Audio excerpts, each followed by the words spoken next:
So, Tom, it's good to have you on the podcast. I think what's interesting is that Columbia is a very small town, very small market, and you and I first got to know each other many years ago. Maybe not many years ago, but a lot of years ago as musicians. 16. And, God, it's been a long time. Yeah, 16 years.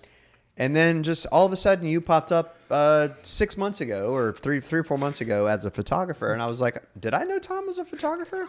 Like, I didn't know you were a photographer. So I thought that was interesting. The first question I've got for you is talk to me about this mustache, because my goodness.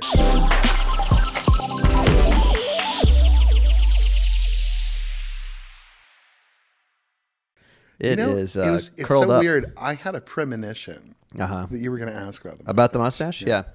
I'm in between facial hair right now. So it was trying to figure it out. 2018. And my wife and I were taking a trip to Israel. And around that time, I had started to grow my mustache out. And just on a complete whim, I thought, oh, wouldn't it be fun to just, kind of fool around? Now, here's where it got interesting. Once I got over, like especially like on in the Arab sector and like Palestine, like apparently historically all their great uncles, that's the way they did their mustache. Yeah. So I would have all of these like young men being like, hey man, I like your mustache, a great mustache. And like one guy came onto the bus like selling these silver earrings. Oh yeah. And he like walked by me and he was like, oh man, great mustache. Here, earrings for free. Earrings for that mustache. Nice. And so I kind of just started to enjoy the quirkiness of it. Yeah. But it's one of those things that like after a while, it kind of became part of me. Yeah. And it's like now it would be so weird. And plus when you invest the kind of energy and effort into it, Right. you realize that, if I get a wild hair, no pun intended, and I shave it off, then it's going to be a long road to get back. There's no take backs on that. Right. Right. It takes a while to get it to that. And at this point, I mean, spot. my logo, I've branded around it, and it's the person that I expect to see in the mirror. So. Well, tell me about photography, because I did not know you were a photographer when I knew you before. Tell me how you got into it. Tell me, first of all, introduce yourself and tell us what you do. Okay. My name is Tom Gregory, and I operate Lux Verum Productions, LLC. I specialize in portrait photography. Very specifically, my bread and butter is finding really unique locations and shooting unique locations and then taking subjects and putting them in those locations in an interesting way. Cool. So I typically go around and scout out really cool landscapes and settings and then conceptualize shoots with models. Like, for instance, this evening, when I'm done here, I'm going to do a shoot with a 70s roller girl kind of thing, like with the roller skates and sparklers and, have some fun with that. So Awesome. As far as how I got into photography, my uncle was a professional photographer. Okay. And I was always around it as a kid. And I think it was maybe circa 1986. I'm that old. I got a Polaroid camera for Christmas. And even back then, very instinctually, like I was trying to like set up interesting shots and, let's do this. And let's try to tell a story. And we're going to probably circle back to that because I know you're going to ask me about music. But trying to tell a story with taking pictures. I was the kid who like had the 25-pound VCR recorder. And you remember you used to have to carry it on your shoulder, like the VHS tape deck, and using deck to deck editing to try and make the next great James Bond movie. Because when I was 9 years old, all I wanted to be was James Bond.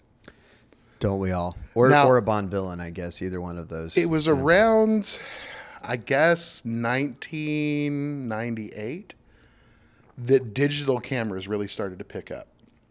And at that time, I was shooting a lot on film, analog film. And it started to slowly become increasingly difficult to find a good lab to process film. Right. I think one of the last vestiges that I use, I don't even know if they're still around, but they were called Seattle Film Works. And they had this amazing deal where like they would give you the film for free. Right. As long as you use them to process. But then I started to see the quality of what the early digital stuff was producing. And I became a little bit of a snob. And I was like, oh, you know what? I'm putting this on the back burner for now. And so I kind of stepped away from it. I worked in full-time ministry for 10 years. Okay. And I would say probably about 6 years ago, I was teaching high school in Texas, and I connected with an incredible, very talented media producer in the Rio Grande Valley. And I watched him, and I watched what he produced, and I got a chance to get in front of the camera. And that kind of threw the spark into the tinder again, and kind of ignited it. And then once I got to Charleston and started working in ministry there, producing content for the ministry became a huge part, like editing video. And man, I didn't take a single class. Like I just asked somebody what program they were using, and then I just grinded it out for hours, figuring out how to like, oh, here's how you shift this, and here's how you clip this, and fade, and all the little stuff. Yeah. So I kind of got to a boiling point where I was like, you know what, this isn't where I want to be for the rest of my life. Like this isn't where I want the story to end. And I was like, well, I've always been about telling stories. That's always been my passion. So let's see if I could take a good picture still. And I got out there and kind of tested the waters, and I was ready. I was prepared. I was emotionally and mentally prepared for people to be like, Tom, this is not for you. You suck, my guy. But oddly enough, like I started getting comments like, wow, that's good. That's all right. And, you have a good eye. And so I was like, there's enough there that I can make a run at this on the business side. Yeah. And I would love to make my living telling stories again. So I burned the ships, man. I cannot tell you, I went all into this. So that's cool. That's a good story. I guess, one of the interesting things about you and I talking recently, is I appreciate your energy when it comes to this stuff. Like you approach it like a student. You approach it like somebody who's always kind of like, how can I get there? How can I get better? Where are you now in your journey as far as like, getting to it and what does the mountaintop look like for you? I would describe my place in the journey as schlep. Yeah. I would say I am still in the process of crafting my style. Mm-hmm.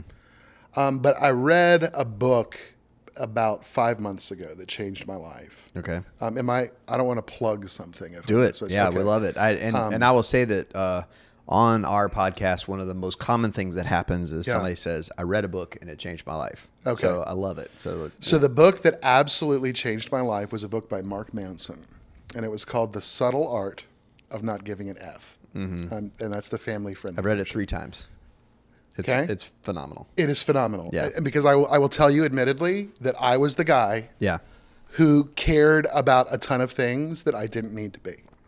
Right. And kind of restructuring and looking at like, what really matters? Yeah. Like what's important to me? Yeah. That's kind of like what led me to step away from my job. It's like, I don't want to be away from my wife 5 nights a week in Charleston. Sure. That's not the life I want to live.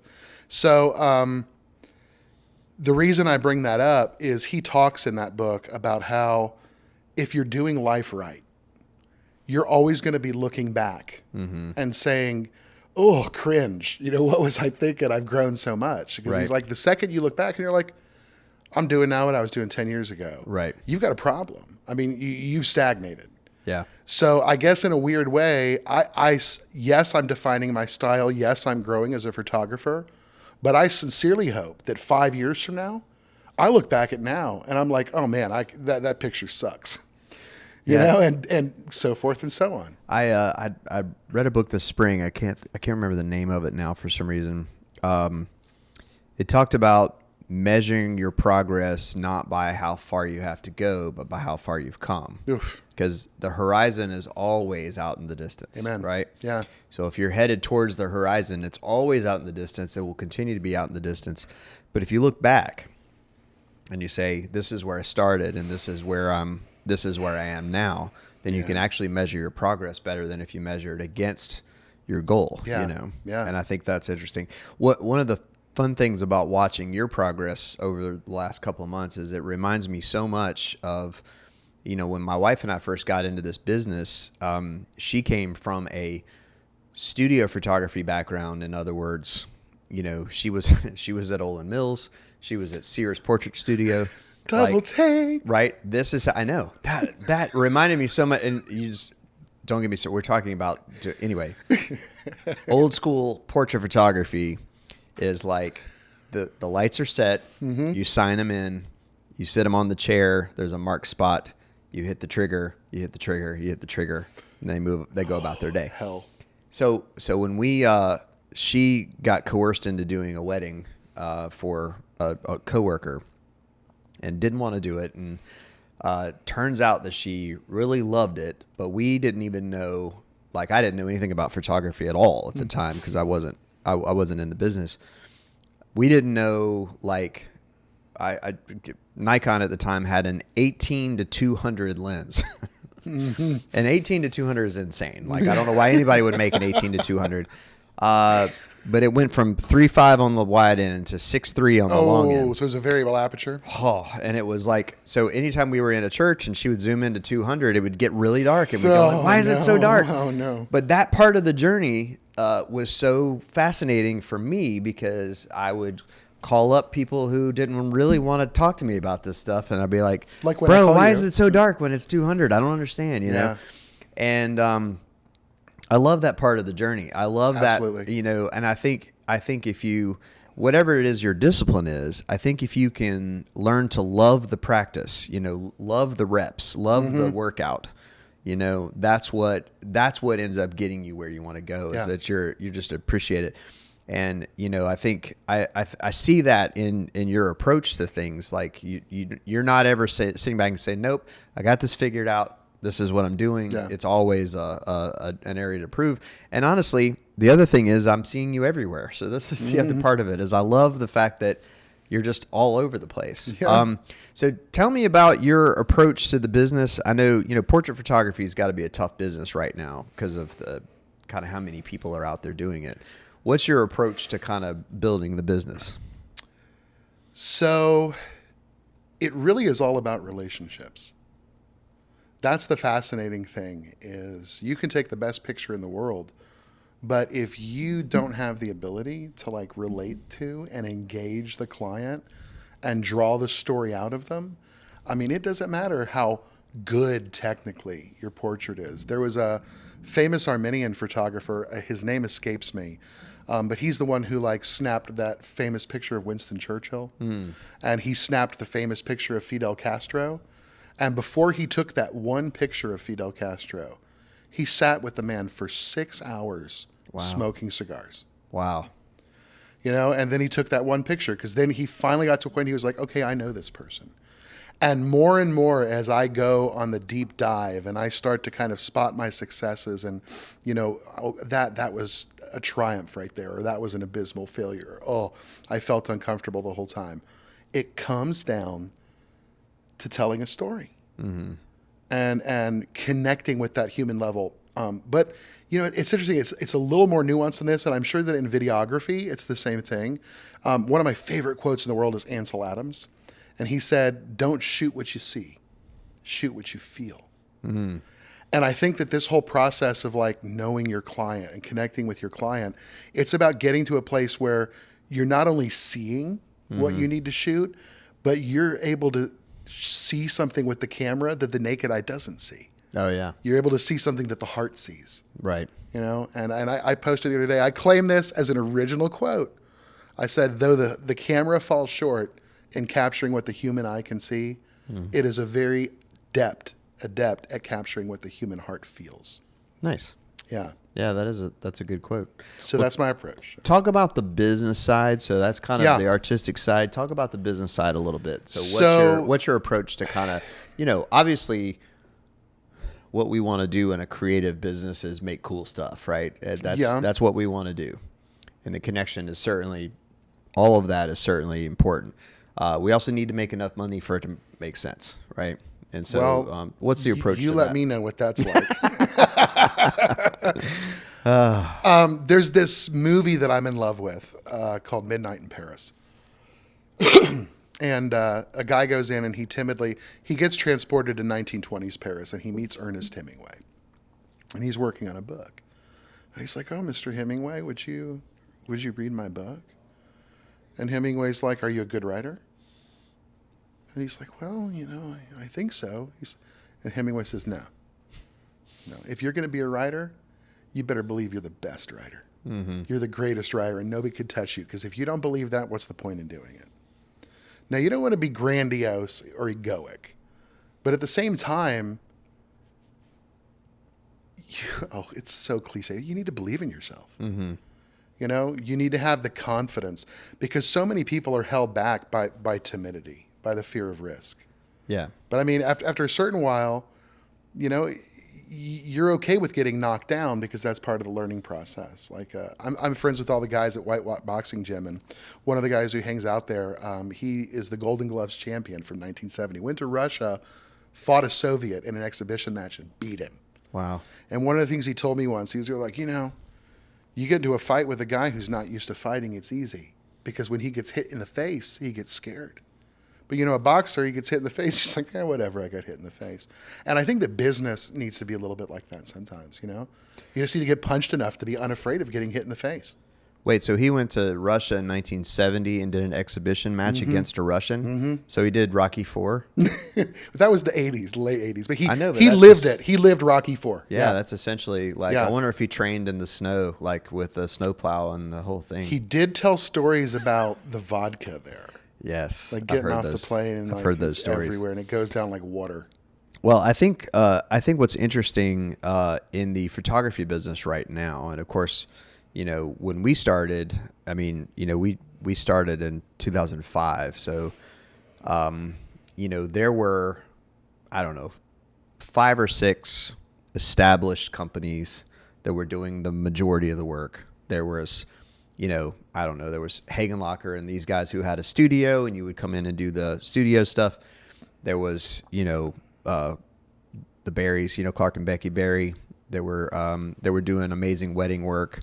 It wasn't a lot. It wasn't hundreds, right? And it seems like right now there's hundreds. What are your thoughts on, is it still a market of there's enough for everybody, we all just need to do cool work and get along, or has it become competitive? I've not been in the photography end of the business in a long time, so just curious about what's the temperature of it right now. So my mentor is a very successful photographer named David Molnar. Okay. He's based out of North Florida. I don't know if you remember a few years back, Pepsi had this campaign where they were printing like great photographers of the U.S. on their cans. Okay. He was actually one of the photographers featured. And talk about goals. Mm-hmm. He was like, oh yeah, in 1 month, 24 million copies of my photograph went out. But he always says, be the photographer that roots for other photographers. Yeah. And, I think there's something to that, because I think that, one thing that's amazing is you can get 5 skilled photographers in a room photographing the same subject, and all of those pictures are going to look different. Yeah. And radically different in some Radically cases. different. Yeah. And it's so it's not like there's a golden ticket. There's like one way to do it. Mm-hmm. So I think that diversity is good. Now, having said that, I think that there are photographers out there, there are videographers out there who are charging less than you or I. Right. And they're more expensive. Right. Because their work is crap. I mean, I consistently encounter images where people are like, hey, I'm starting off in my business, could you give me an idea what I should be charging? And then, I keep quiet, but I look at the comments. I pop myself some popcorn. Yeah. And, there's so many people who have skill that are like, bro, what you need to concentrate on is like honing your craft. Don't worry about charging for that. Well, and it's a difficult industry because there's no standard, right? There's no Kelly Blue Book for photography or videography. You don't have this is worth $100 or this is worth $1,000 or this is worth $10,000. You don't have any idea. Yeah. So if I have a 96 Camry, I know how to sell it because I can look up what a 96 Camry is worth. And it's much more difficult in our business, and I think it really comes down to what is it worth, right? What is it worth to the person you're selling it to? Exactly. Right? And in not any of those cases, that worth can change, that value can change. Like take that same Camry, you know, let's say that Camry has a brown cloth interior, you know, but you encounter a guy who kissed his wife for the first time in that year Camry with a brown interior, and that's all he wants. Yep. He's going to pay for that, and he's going to be glad that he paid it. Well, and I'll tell you, my first car that I ever had was a 1980 Oldsmobile Cutlass. I know the car. It was a by all intents and purposes, it was a pretty bad car. It was my grandmother's car. It looked like a grandmother's car. Blue velour interior, right? But boy, if I could get my hands on that car. Yeah. I would love to have that car. Yep. You know, it had a 418 in it. I could burn rubber from a stoplight without any problem. My grandmother never did that, but I did that in that car. Yeah. And I think that's what it all comes down to is, you know, when we were working in weddings for all of those years, wedding photography and videography means a lot less in the sales cycle in beforehand than it does after, right? And so many times, you know, we would get these calls, and it still happens today. We did a wedding in 2014 in Mexico, so it was the only wedding we've ever done in Mexico. But the couple, you know, kind of invited us into their weekend, you know, and it was like this thing where normal wedding day was normally just the Saturday of the wedding. This is like we got there on Thursday. We had a photo shoot on Friday and the rehearsal dinner, and then wedding on Saturday, and then you know, we had an after wedding like brunch and all this stuff. We were just part of the family for that 3 or 4 days. Beautiful, yeah. And it's been 10 years, and my wife still keeps up with the bride and the mom. Yeah. You know, from that wedding, because what we experienced with them, what we went through with them, and where we are now. And like the father in that family passed away a couple of years ago. And I have he gave a speech at the rehearsal dinner. He gave a speech at the wedding. We used a lot of what he said through the thing. He was just a great guy. Like, everybody loved this guy. And, you know, to have that stuff becomes, when you're in the sales process, it's you know, it's theoretically important. You know, I know this is going to be important, but years after this guy is gone, we have his words on this very important day, and that becomes just absolutely priceless. Like, the house is burning down. This is what you grab, you know? And I think that, you know, we're in one of the industries where that's something that we do for people, right? We don't, you know, if you think about something as simple as doing senior pictures for somebody that's graduating high school, you know, it's a thing you should do, right? And all of that kind of stuff. 10 years from now, when they're 28 and not 18, you know, that's going to be valuable. 20 years from now, when their kids are looking at what they look like when they were, I mean, that stuff just gets more valuable as time goes along. And I think that's where everything gets really interesting. What the environment I see nowadays, and I'm not in the photography into the business very much, but it's kind of become commoditized in a lot of ways. You know, if you can't do it, somebody can. You know, that kind of thing. And, my phone. Yeah, well, phone, but I could shoot that on my phone. But then also, you know, it's not that hard to get yourself a really nice camera, and so many of the images are probably going to be fine, right? And if fine is all you want, then if fine is the commodity, then that's what you get. But I think that what it seems like you're trying to do is to have that signature that people can't reproduce. Absolutely. Right. That journey to me is really interesting, to try to find what is that signature that other people can't reproduce. And so you and I met as musicians many years ago. Do you still play music? Oh, not really. Really? Yeah. It's just so photography is one of those things that kind of overlaps the music. It's what happened to me too for a long time. Yeah. Well, and two, like the height of my music career was when the recession happened. Right. And like when was that? 2008. And you know, I'll never forget, clear as day, you know, having a calendar of bookings. You know, 3-4 shows a week, just yeah. And then every day, phone call after phone call. We got to cancel. We got to trim fat. We got to man, cancel. yeah. And then all of a sudden, I was just like, ugh. Yeah.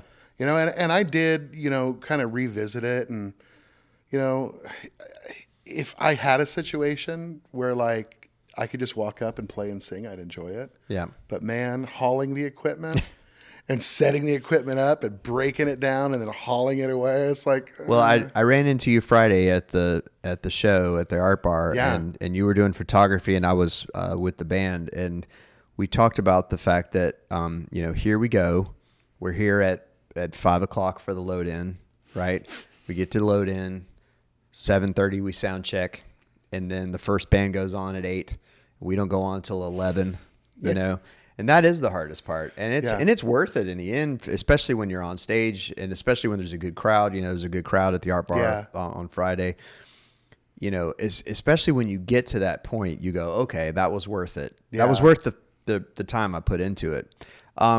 What I find is interesting is how many people I know in this business that are also have a musical foundation. And do you think there's a connection between the musical foundation and being good at capturing images, good at photography, good at videography, and I think how so. that goes together? I think there's probably a lot of levels where that connection happens. I know for me, and earlier I promised we'd circle back to this, but for me, music was always a way of telling a story. You know, that's what I always connected with. Like I never really liked, you know, mundane lyrics, you know, repetitive, uninteresting lyrics. Like all my favorite songs have really interesting things to say. Right. Like a particular song that I'm absolutely infatuated with right now because I went down the rabbit hole of learning the backstory is a song by Mike Posner called I Took a Pill in Ibiza. Yeah. But I mean, the depth and feeling of those lyrics. And even as a songwriter, you know, I really, in a strange sense, through music, through writing a song, you're trying to do the exact same thing you are trying to do with a magnificent photograph, you know, which freeze time. Yeah. You know, take that moment, and you talked about, you know, the depth that extends over time of like, oh, that photograph becomes more meaningful to me as time goes on. I mean, to this day, I can listen to a song that I wrote, you know, at a really tough time in life around 2009, 2010. And I mean, man, the waters go deep. You know, it takes me back to those feelings and those times. Yeah. So I think it's this beautiful, beautiful thing that we as people do to kind of put a marker down to be like, you know, I was here. Yeah. My existence matters. The miraculous reality that I took breath at this point and did something. Yeah. So, I mean, I think that's the connection. Well, and as I've gotten older too, I find music to be a lot more contextual than I did when I was in my 20s and 30s even. Yeah. That if I'm on a boat, I can listen to Jimmy Buffett, right? If I'm on a boat, if I'm on a beach, I can listen to Jimmy Buffett. Sure. It makes sense, right? Yeah. My wife and friends went to Nashville last year, went down to Broadway, you know, honky tonkin' on a Saturday night, and all of a sudden Bro Country made sense. Like I heard Luke Bryan and I'm like, oh, now I get it, right? I heard the Big and Rich song and he's talking about rolling down Broadway, and I went, this is Broadway. I thought he was talking about New York City. I didn't know. I'm not in the business. But I think everything is contextual, and I think it's so interesting that I didn't think that earlier. It was I was very single-minded with the music that I liked, and you know, as a kind of 50-year-old performer, you know, there are certain things that I'm better at, and other things that I'm not as good at, but. A lot of it is context. A lot of it is like, what room am I in? Who's, you know, that Motley Crue song that I sang Friday night. Yeah. I'm not a giant fan of that song. I like it. But when I could get the crowd, everybody goes shout all at the same time, and I got them all going, you know, that's cool. Yeah. I really appreciate the context of that. And I think the way that relates to our business is that you can have that same type of impact on people, and it's longer lasting really when you're capturing something. A song is hard because you have to record it to really capture it that way. And it what we But can. now in your line of work as a film producer, Yeah. there is an amazing opportunity there to contextualize music. Mm-hmm. And Oh, the absolutely. first time in my life that I encountered that in a life-changing way was at 18 years old when I went to the theater and I saw a movie called Pulp Fiction. Oh yeah. And Tarantino is an absolute master of picking that perfect song for that perfect moment. And seemingly obtuse, right? Yeah. Thinking about Butch is headed off to get his father's watch, and you're listening to the Statler Brothers. Like, Yeah. you're going, where did that come from? Yeah. Right. And I hadn't heard this song in 30 years, and Yeah. I only heard it because my dad listened to it or Yeah. whatever it was. And all of a sudden, Tarantino's putting it juxtaposed Butch going to get the watch, knowing this isn't going to go well. Mm-hmm. Like, we know, and of course, if you've seen the movie, but knowing it's not going to go well, he makes it ominous somehow, right? And that kind of stuff is just the coolest. I mean, that is a lot of fun. And honestly, my end of the business, we don't make movies, we don't do narrative films, but I take so much influence from narrative films. Like, one of the biggest influences in our wedding films when we first really started kind of finding our stride was 300, was Zack Snyder's 300. Interesting. And because the way that Zack Snyder was able to manipulate tension and relieve tension. Yeah. And just that simple act of doing the high shutter where you can go fast and slow, and juxtaposing fast and slow. But also, he used a Nine Inch Nails song in the first trailer for that, which obviously is, again, just obtuse. It just doesn't fit, ancient Greek historical drama. Not that we know. Whatever, but it's maybe 9 Inch Nails, But honestly, seeing the way that Zack Snyder was able to kind of maneuver that drama through that and raise and lower the tension, but that trailer, that 300 trailer with the Nine Inch Nails song, is probably one of my favorite things to watch, and I've probably watched it 100 times at least. Just the way that he manipulated the timing on the music and the way things hit, and then he would have slow motion going on with a fast musical part that juxtaposed. I think all that stuff is very, very fun. As you're talking about 300, another memory jumps to mind. Do you remember the trailer for The Watchmen? Yes. And they used that Smashing Pumpkins song. Yes. And boy, that was just... The trailer was almost better than the movie. And what's funny is I don't see people lamenting the death of the movie trailer, but I think Marvel really kind of killed the movie trailer on top of everything else, because movie trailers, if you look, it doesn't really matter what it is. They only make a few kinds of movies anymore. Yeah. But movie trailers have gotten so predictable and so rote and so kind of like formulaic, and it used to be that you would see a trailer, and I would, in the early days of YouTube, that was one of the things I used YouTube for more than anything, as I'm looking up movie trailers, and I just love the way that movie trailers were put together. One of my favorites of all time, and this was another big influence on my wedding films, was Pearl Harbor, because right, obviously, Pearl Harbor used the Roosevelt speech. The whole trailer was the Roosevelt speech. Oh, I remember that. Right? Yeah. And it started with the kamikazes going over the kids playing baseball, right? And it's like all of that, and the way that it was Thomas Newman score, and the way that it just like ramped up and ramped up.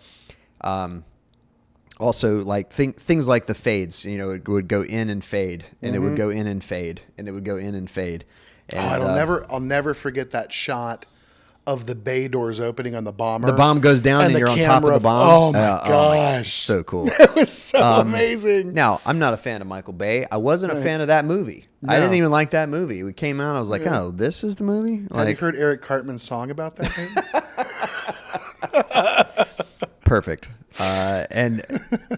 It's interesting how we can do that. And I'm sure accountants have that kind of thing. I'm sure engineers have that kind of thing.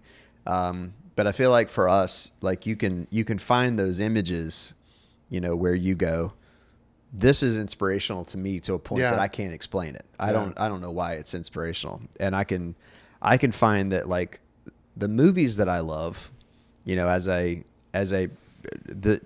current movie environment is tough because there are still original movies being made. There are still really cool movies being made. I feel like those times, and I guess every person, once they get to be about 50 years old, they start to go, back in my day, but like, get off my lawn. 1999, kids. You think about, you had The Matrix, right? You had for whatever the very first fully digital movie, which was The Phantom Menace, which is not a great movie, but it was a groundbreaker at the time. Sixth Sense, American Pie. Just an incredible. American Beauty was that year. Yeah. And so you think about like all of those years where 2009 was the same way. That was Black Swan and True Grit and Inception. Like they have those years where that type of thing happens. And 2019 was kind of like that with 1917 was that year, and Parasite was that year, and there were all of these like groundbreaking. Who would have thought that South Korea would have stepped up, with making magnificent films? Well, ask Stephanie about Korea. Yeah? She's a huge fan of the music. So she a K-pop girl? She's a K-pop person. Yeah. It's BTS. Yes, seen them twice. Listen.